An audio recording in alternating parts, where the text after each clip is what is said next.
We are the Gujarat Technological University. Since its inception over a decade ago, GTU has been empowering young and curating minds to realize their true potential. Over 4 lakh inspired students are enrolled with one of the premier academic universities in India.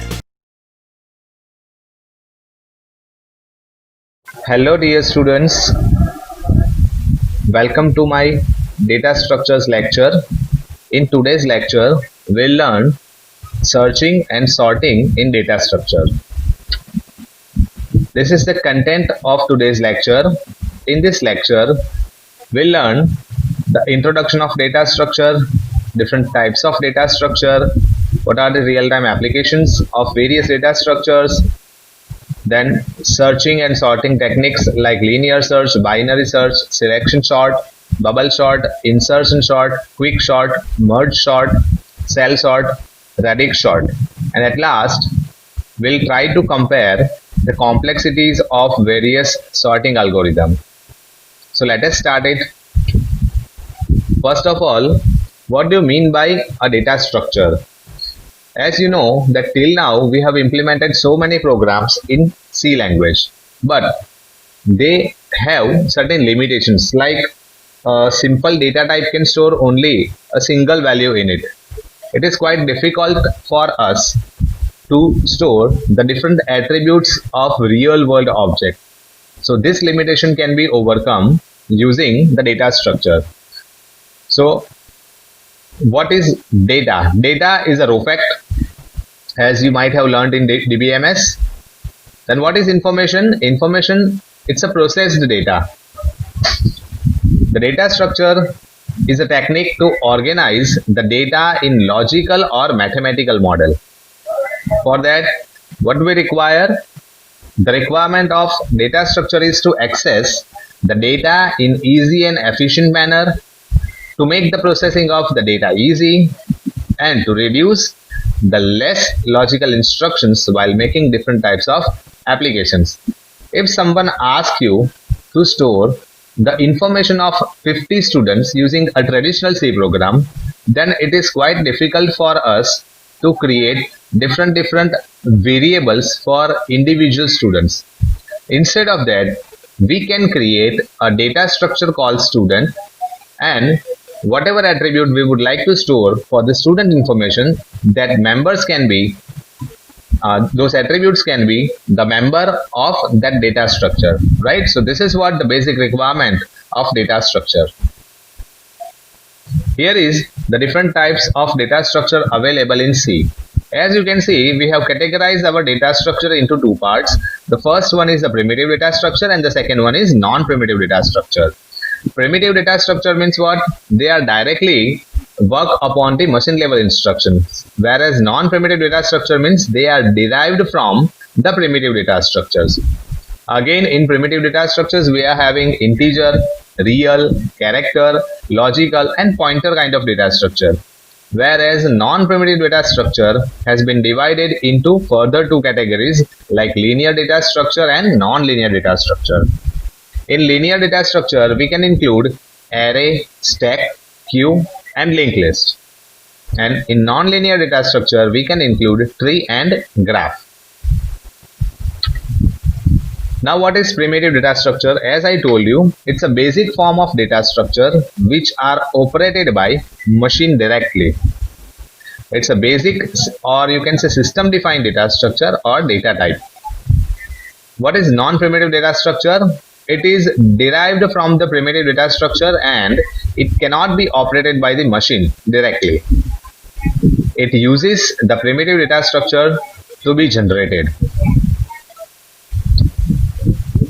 What is linear data structure? It is a data structure in which data items are stored in a linear sequence. For example, array. What is non-linear data structure? It is a data structure in data items in which data items are not stored in linear sequence, like linked list. As you know, in a linked list, the memory will be allocated at random locations, right? So that is why linked list has been placed in non-linear data structure. What is homogeneous data structure?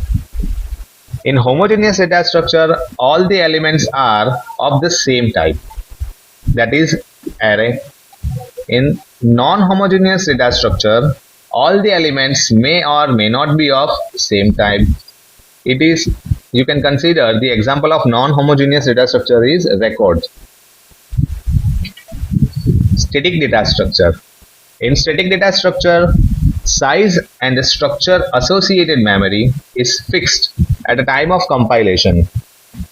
In dynamic data structure, expansion and shrinkings are possible at runtime and associated memory locations will not be fixed. That is the example of linked list. So these are the different types of data structures. Now what are the real-time applications of data structure? As you know, array can be used to store the data in main memory while execution of a program. Main memory can be considered as an array. Stack.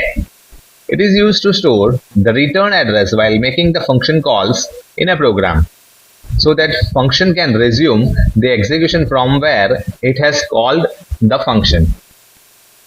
Stack can also be used for the evaluation of equations like infix to prefix, prefix to postfix. Queue. Queue is used to make the list of processes which are in ready queue of a system. The concept of ready queue may be there in the operating system subject. Linked list. Linked list is used for managing process control blocks of each process, and it is used in disk allocation and access method in disk management. Tree. Tree can be used for representing directory structure in a system. If you open your command prompt and if you write tree command, then you can see the entire tree structure, or you can say the directory structure of your file system. Similarly, graph can be used for generating routing table in a network while packets are transmitted among multiple routing devices. Now we are moving towards our first searching technique, that is linear or sequential search. As its name suggests, it searches the element in a sequential manner. It is the simplest searching technique. Elements to be searched is placed after the last element. Each element is scanned one by one in sequential manner. Elements will be scanned till the element is found in array. If the element is found before the nth index, or you can say the size, the search is successful, or else the search will be unsuccessful. In this kind of searching technique, the element is always found. The success or unsuccess depends upon the index value from where we can get the data. Okay, over here I have tried to explain one simple example of 6 elements. You can see these are the elements stored in my array. These are the index values at which the respective elements have been stored. As you can see, I would like to find the element 50. So in linear search, the element to be searched will be compared with each and every element of an array one by one. Over here you can see 50 is not equal to 40, so it will check for the next element. 50 is not equal to 30, 50 is equals to 50. Hence you can see I got the element before the last element, because as per the algorithm I have placed the element to be searched at the last location, but I got the element before that last location, so I can say this is a successful search. The time complexity of linear search, in worst case the maximum time will be big O of n, because it has to compare all the elements.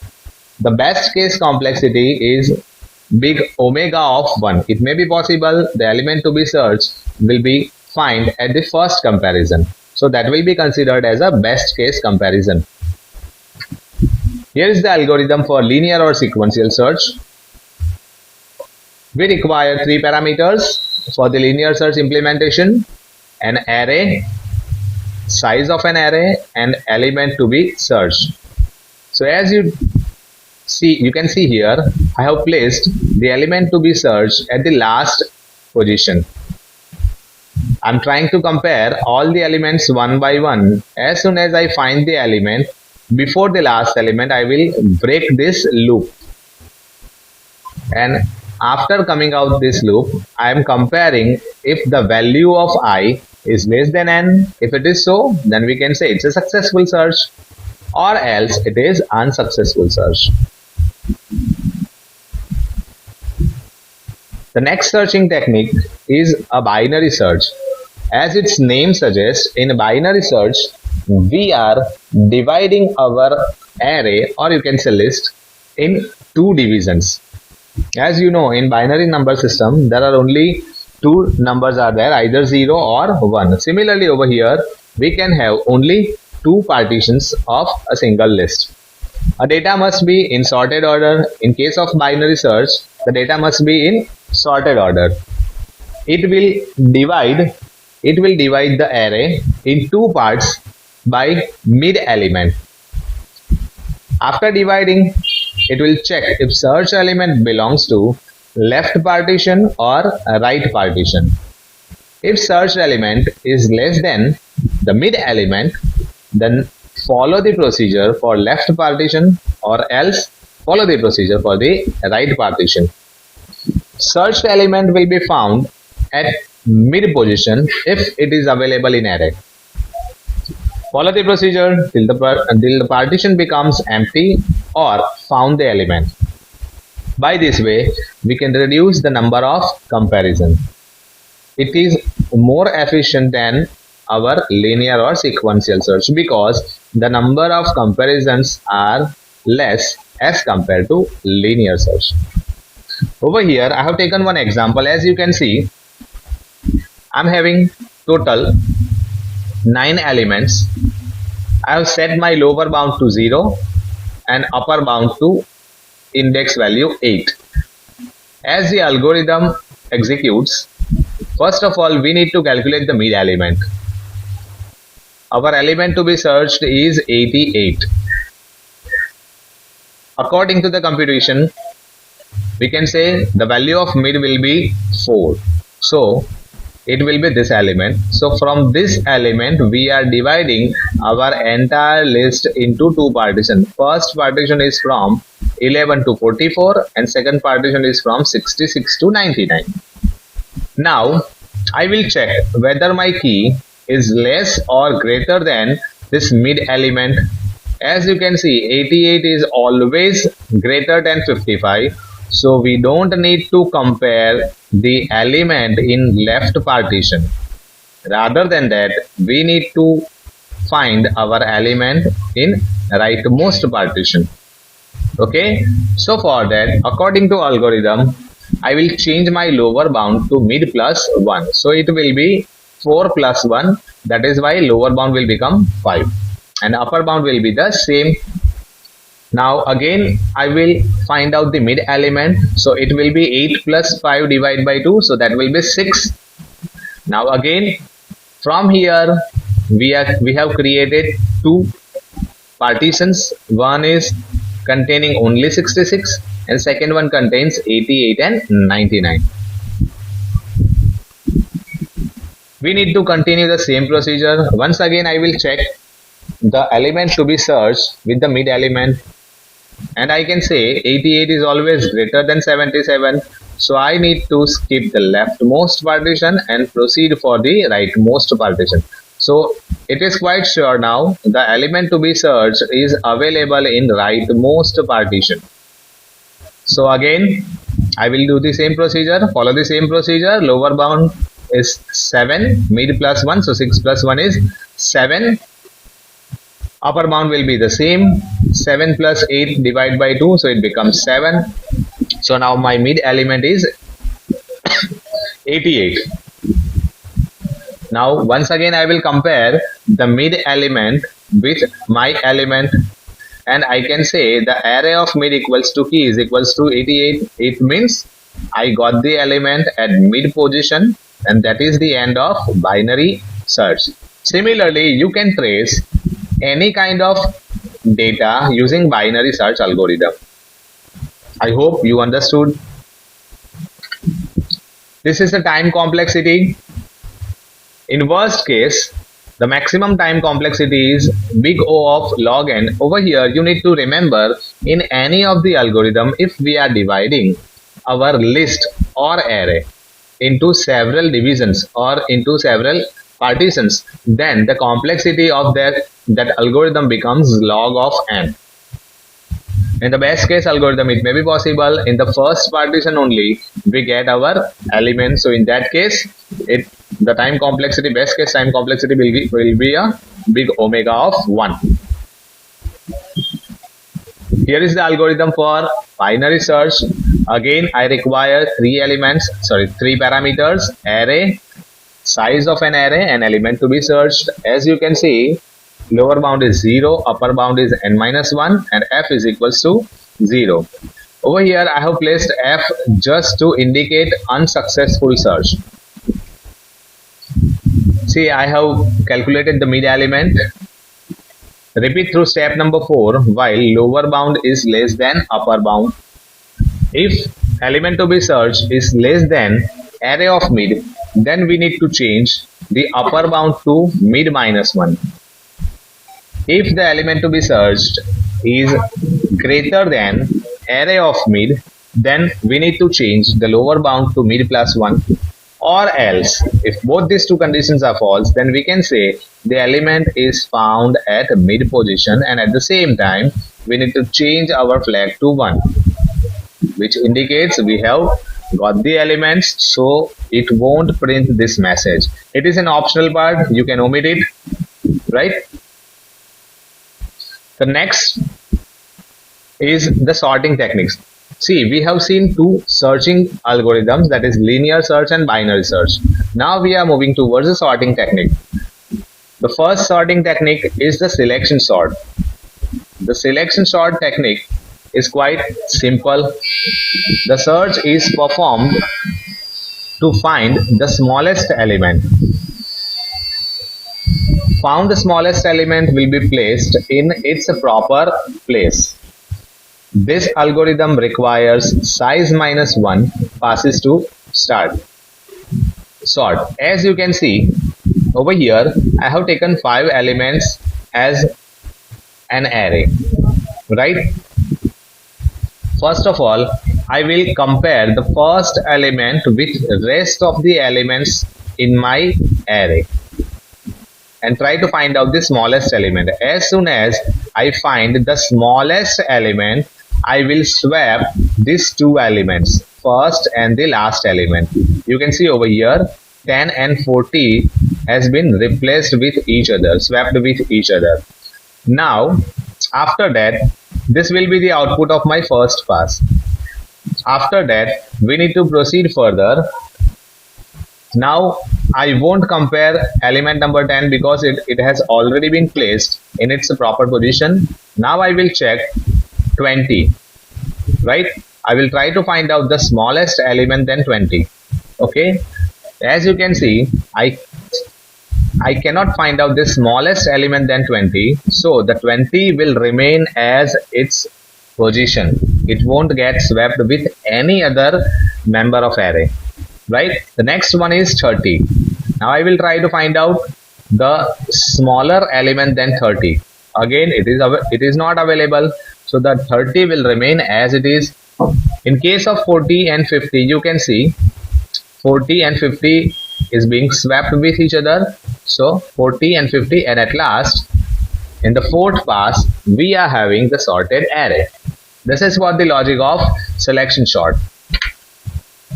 The worst case time complexity of selection sort is big O of n square. Over here you need to remember, in searching technique we need to traverse an array only once, but in case of sorting we need to traverse an array using two loops, or you can say the nested loops. That is why the complexity becomes n square, or you can say the multiple of n. where n is the size of array. So worst case time complexity is big of n square. Best case complexity is big of big omega of n square, and the average case time complexity is big theta of n square. The algorithm for selection sort is I is equals to 0. Repeat through step number 7. While I is less than size, min is equals to array of I. This is what we have tried to understood using the example. Whatever first element we are getting, we need to consider that element as the minimum element, and later on we'll try to find out the element less than the identified element in rest of the element in array. Okay, so this is what the logic for that. We need to identify the index of that minimum element, and later on we'll try to compare the elements after ith element. So that will be j is equal to I plus 1. Repeat through step number 5. While j is less than size, if array of j is less than minimum, then swap the elements. If array of I is not equal to minimum, then we need to change, or you can say swap, the original identified element with the minimum element and proceed further. So this is what the algorithm for selection sort. The next sorting technique is bubble sort. As you know, in a water, if there will be a bubble, the bubble always moves in upward direction. So the name of this sorting algorithm also comes from such kind of concept. In bubble sort, two consecutive elements will be compared and sorted as per the requirement. In each pass, largest element will be placed in a proper position. Smallest element will be popped up or bubbled up. It requires size minus 1 passes to sort. It is not efficient for large tables. This is my sample data 40, 30, 50, 20, 10.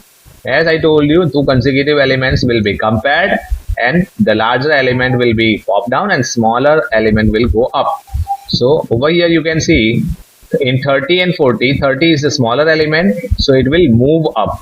Later on 40 and 50 will be compared. 40 is already above the 50, so there is no swapping. Next 50 and 20, yes, swapping is possible, so 20 will be up and 50 will be down. Then after 50 and 10, 10 will be up and 50 will be down. At the end of first pass, you can say 50 is placed at its proper position. Next, once again, continue the same procedure. 30 is upper, 40 is below, no swapping. 40 20, yes, swapping. 40 10, yes, swapping. 40 50, no swapping is required, so 40 is its proper position. In the next pass, 30 20, yes, swapping is possible. 10 30, yes, swapping is possible. 30 40, no swapping is required, so 30 is placed in its proper position. 20 10, in next pass, 20 10, yes, possible. 10 20, as you can see, 20 is placed in its proper position. So I am having 5 elements and I have completed the sorting in n minus 1, or you can say 5 minus 1 means 4th pass I have completed the sorting procedure. Now the time complexity. Worst case complexity of bubble sort is big O of n square. Best case time complexity is big O of n, and the average case time complexity is big theta of n square. This is the algorithm for bubble sort. I set I to 0, repeat while I less than size, repeat for j equals to 0 to size minus I minus 1. Over here size minus I minus 1 indicates the total number of passes. If array of j is greater than array of j plus 1, this statement indicates the comparison between two consecutive elements. If it is so, then swap them with each other. Next, end of inner repeat statement, end of outer repeat statement. End of inner repeat statement represents end of this loop, and end of outer repeat statement represents end of this loop. So that's it, the bubble sort algorithm. Next technique is insertion sort. See, insertion sort technique is quite inspired by the game of card. When we are playing a game of card, we are arranging the cards as per its value on arrival. Similarly, in insertion sort also, the elements will be placed in its proper position on arrival. During each insertion of element, we have already sorted list. It requires less comparisons than selection and bubble sort. It is efficient for small size table and extremely slow for large table. It requires size minus 1 passes. As you can see, this is my array to be sorted out. Now, as I am scanning the data from the user, I am arranging them at the same time. My first element is 37, so I have placed it. It is already in sorted order.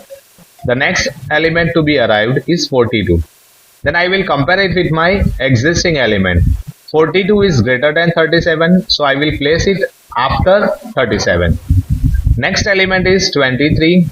So I will check it with my first element. 23 is less than 37. So I can say 23 must be placed before the 37. That is why I have placed it over here. The next element is 47. I will compare the 47 with my first element. As you can see, 47 is greater than 23. So I need to compare my rest of the array, and by comparing that, I can say 47 must be placed after 42. In this diagram, orange element represents the newly arrived elements and green element represents the already sorted data.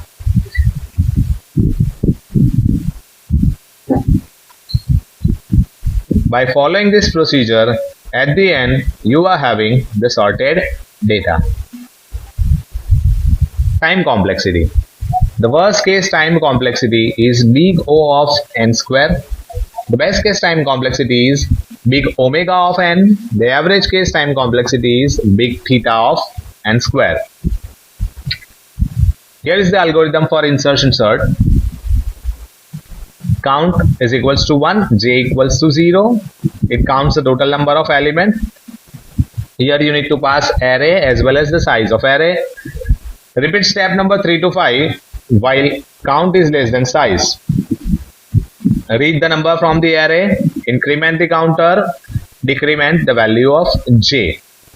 Repeat step 4 until number is less than array of I and I must be greater than 0. Array of I plus 1 equals to array of I equals to I minus 1. End of step number 4 means this represents the loop. Array of I plus 1 equals to number, j plus plus, and end of step number 2. This represents the loop from step number 2 to step number 5. So this is what the algorithm for insertion sort.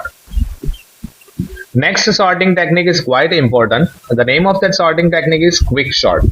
It is also known as partition exchange sort or divide and conquer algorithm. In this algorithm, we are taking two pointers which move from first and last element respectively by considering the first element as key. Ki pointer finds the larger element from the beginning, or you can say from the left, and kj pointer finds the smaller element from the end, or you can say right, with respect to our key. Stop comparing when k is less than ki and k is greater than kj. In this case, if I is less than j, then swap them and continue the procedure. If I and j crosses each other, or you can say if I is greater than j, then swap kj and k, since kj holds the smaller value than k. Repeat the procedure until the data is sorted.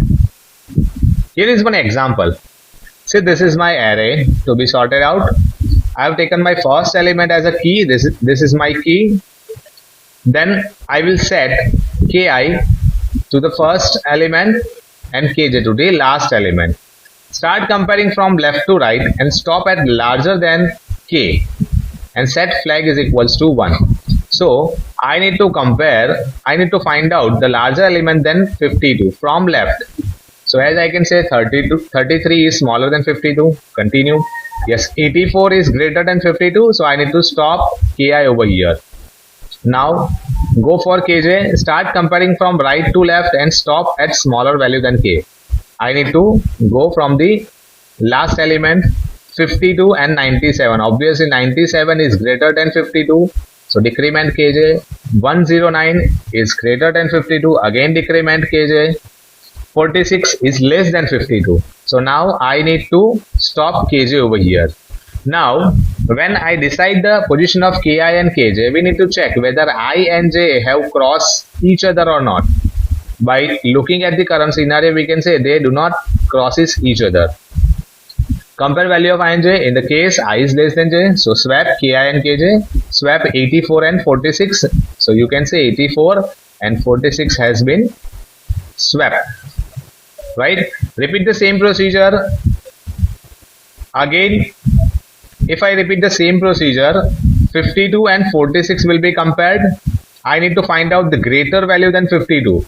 And I can say 46 is smaller, so I need to move next. 22 is again smaller, so I need to go to next. 75 is greater, so I need to stop over here. Ki needs to stop over here. Similarly, from here I need to find out the smallest value than 52. So 84 is greater than 52. 104 is greater than 52. 68 is greater than 52. 75 is greater than 52. 22 is less than 52. So I need to stop kj over here. So as you can see, kj has been stopped here and ki has been stopped here. Now you can see ki and kj have swapped each other. They have swapped each other. So what I need to do? I need to replace my kjth element with my k element. So what I will do next? I will swap 52 and 22 with each other. So you can see over here, and that 52 has been placed in its proper position. Now we don't need to compare 52 in any of the procedure. It has already been placed to its proper position. But similar to our binary search algorithm, we have divided our entire array in two parts. So in this case also, our entire array has been divided with the help of this 52 element. You can say the first partition comes from 22 to 46 and the next partition is from 75 to 97. Okay, so we continue the same procedure for left partition as well as right partition. Okay, that is why it is known as quick sort. No smaller value than k is found in left partition. As you can see, 22, 33, 46. The left partition has already been in sorted order. So we don't need to process the left partition. Instead of that, we need to focus on the right partition. So let's do that.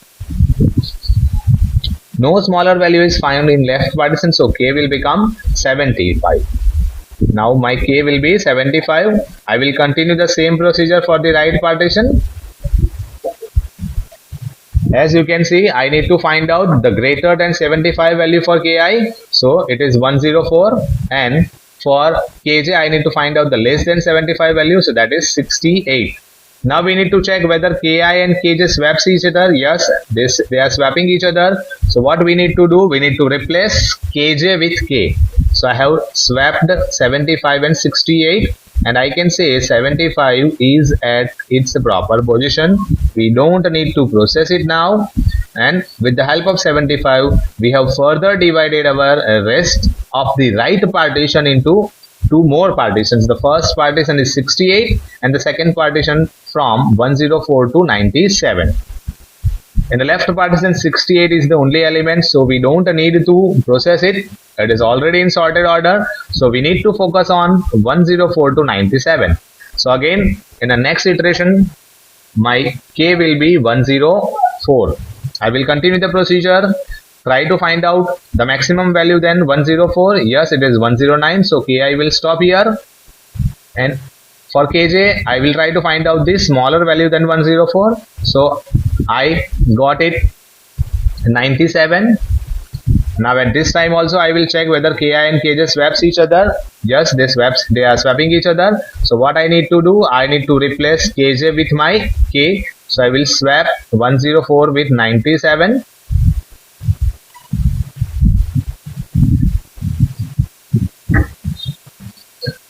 Sorry, over here ki and kj has not interchanged or not crossed each other, so we need to continue the procedure, right? Start comparing from left to right and stop at larger value than k and flag to 1 in right partition. As you can see over here, 97 and 109. In this case we have swapped ki and kj. So that is why 97 has been placed in place of 109 and 109 is in place of 97. Now we are continuing the same procedure. We need to find out the lesser value than 104 and I got it in 97 and the higher value I got it 109. So now kj and k will be replaced with each other because ki and kj have swapped each other, right? So 97 will be replaced with k, right? 97 will be replaced with k and 104 has been placed to its proper position. So now once again my right partition has been divided into two parts. The first left part is from 97 and 84, and the right partition I'm having only one element 109, so there is no need of processing that right partition. Only we need to focus on 97 and 84. We need to follow the same procedure and at the end we are having our sorted data. So this is what the quick sort algorithm. I hope this is the simplest technique to understand tracing of quick sort. Here's the time complexity for quick sort algorithm. The worst case time complexity is big O of n square. The best case time complexity is big omega of n into log n. As I told you earlier, whenever your list is divided into multiple divisions, then your complexity becomes log of n. The average case time complexity is big theta of n log n. Here is the algorithm for quick sort. We require array, lower bound and upper bound. Lower bound represents the starting index value, upper bound represents the last index value. If lower bound is less than upper bound, then set I to lower bound, j to upper bound. Repeat while flag equals to 1. Initially we need to set flag to 1. Repeat while k is greater than array of I. This is the procedure to find out the smallest element than k.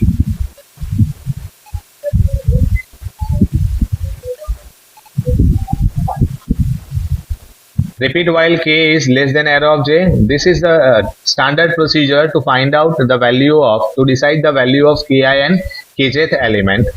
And if I and j, they are not swapping each other, then we need to swap ith and jth element.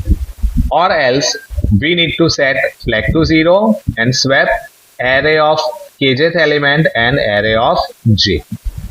Once again, at the end, we may have two separate partitions and those partition needs to be processed using the same recursive function quick sort. In that I will call original array, then I will pass lower bound and j minus one element, and in the next call I will call array and j plus 1 and upper bound, because jth element has already been placed to its proper position, so we don't need to process it, right? I can say when I reach to this statement, the jth element divides our entire array into two partitions, right? I hope you understood the quick sort algorithm. Next sorting technique is merge sort technique. It requires more than one sorted data tables. If we merge k sorted tables, then it is called k-way merging. It will store the sorted table into a separate new table. We have to compare elements from both the tables and put the smallest element in the resultant table. Follow the same procedure till the end of the both tables. Here you can see, for the example, I have taken two tables. Table 1 contains 12, 19, 21, 24, 39, 44. Table 2 contains 13, 16, 27, 29 and 43. And as a result, I am having 12, 13, 16, 19, 21, 27, 24, 29, 39, 43 and 44. So this is quite simple sorting technique as compared to other sorting technique. The worst case time complexity for merge sort is we go of n log n. Best case time complexity is big omega of n log n, and the average case time complexity is big theta of n log n. Here's the algorithm. We requires array 1, size of first array, array 2 and the size of second array. Set ij and k to 0. I will be used for the first array, j will be used for the second array and k will be used for the resultant array, right? Just we need to compare the elements of both the arrays, right, and paste them to the resultant array. RES represents the resultant array.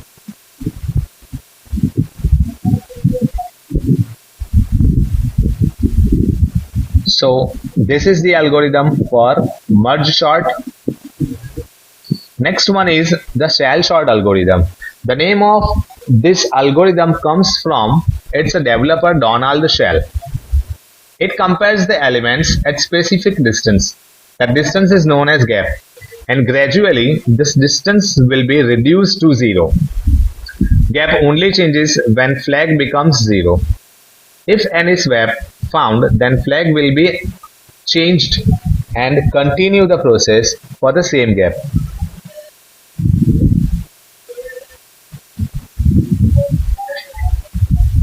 When no swap found, gap will be changed. If gap is equals to 0, no comparison takes place. Here I have taken few sample data. I am having total 8 elements. So initially gap will be decided by using the equation gap is equals to n divided by 2. So I am having 8 elements. So my gap will be of 4. So as you can see, I will compare the elements with 4 gap. So I will compare 10 will be compared with the element 30, right? 10 will be compared with 30. If it is 10 is less than 30, so no swap is required. Next 80 and 60. 60 is lesser, so 60 and 80 will be swapped with each other, right? Over here one swap has been performed, so the gap won't be changed until the next swap won't found, right? Next is 20 and 40. 20 is its proper position. 70 and 50. 50 will be swapped. So you can say over here in this scenario we have performed 2 swapping. So in the next procedure my gap will remain same.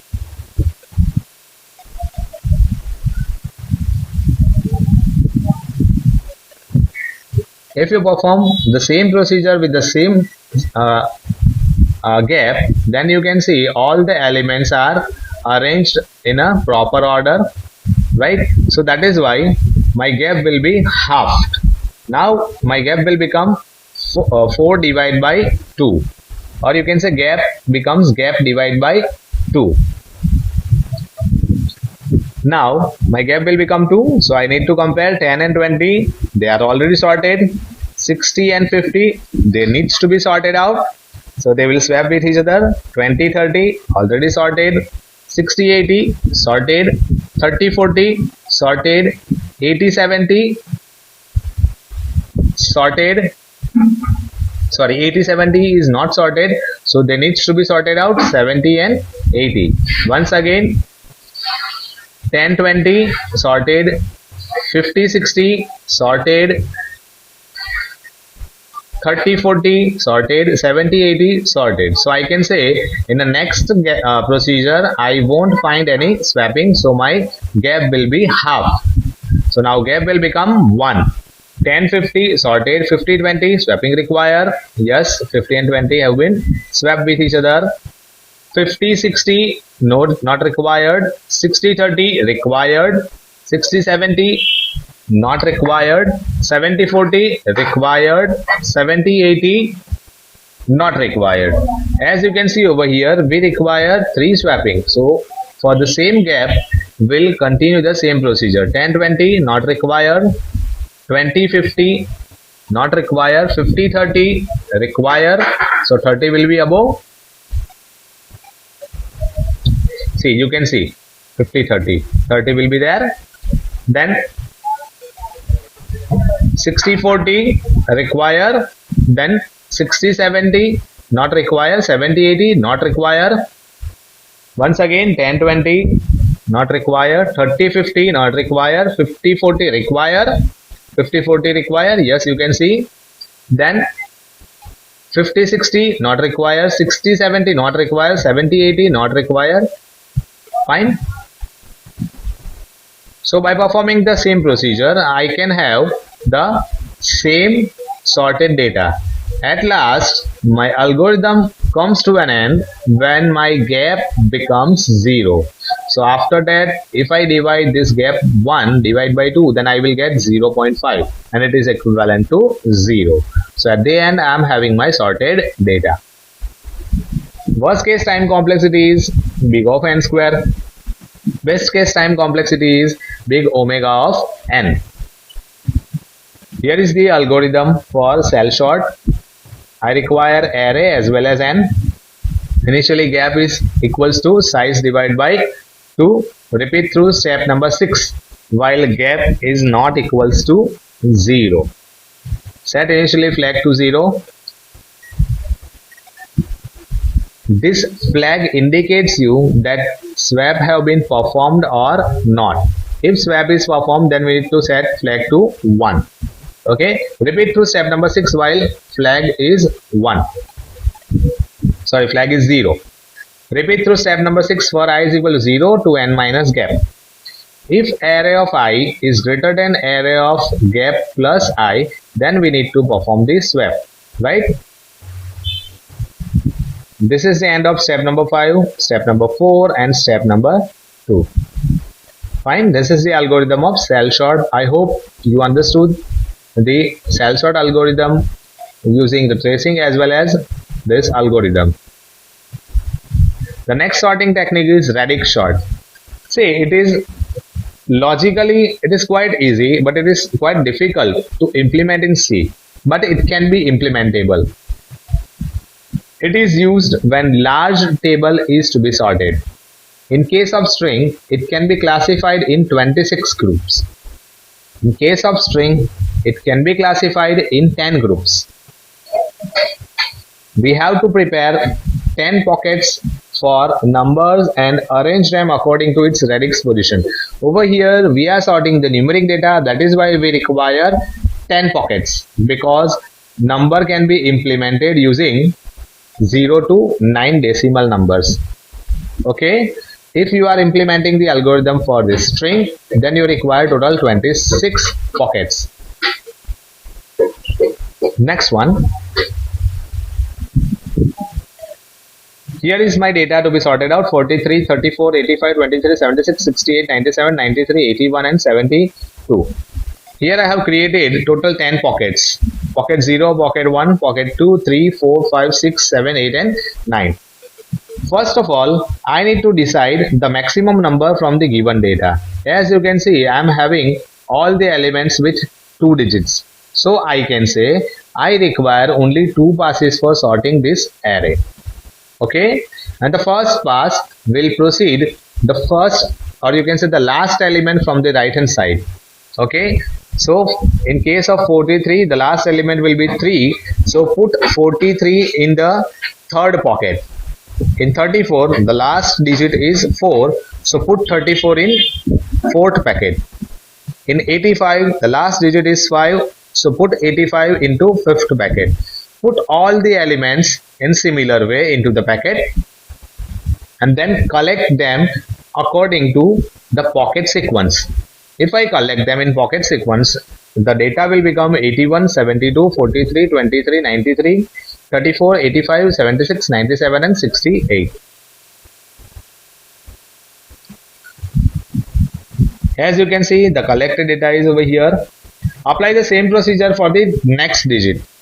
In the first iteration, we have processed the last digit. Now we need to process the second last digit. So my first element is 81 and the second last element of 81 is 8. So I need to put this data or put element into 8 numbers pocket. So I have put it down. 72 will be placed in 7th pocket. 43 will be placed in 4th packet. Put all the elements according to the procedure. Then collect the data from the pocket 0 to 9 in order. So you will get your data in sorted order. Okay. Next, the time complexity. The worst case time complexity of this algorithm is big O of n. Best case time complexity of this algorithm of nk divided by d, where d specifies the group number of group. In case of numeric data, number of digits. Average case time complexity will be big theta of nk divided by d. Here is the algorithm. Here is the algorithm for Radix sort. For that we require array and the size of array. First of all, we need to find out the maximum number from the given list. Find the number of digits in a maximum number, which tells us the total number of passes required for sorting the data using the Radix sort. Set I to 0. Arrange the elements into respective pockets according to their digits from right to left. Collect them from 0 to 9 pockets in sequence. Increment I++. Repeat step number 4, 5 and 6 for the next digit from right to left till maximum digit length, and at last you will get your sorted data. Here is the time complexity comparison of various sorting algorithms that will help you out for many competitive exams. Here I have shown the time complexity of heap sort also, but it is not there in our syllabus, so we have not covered it in this lecture, but you can use it for your knowledge. Thank you. Thanks for watching this lecture.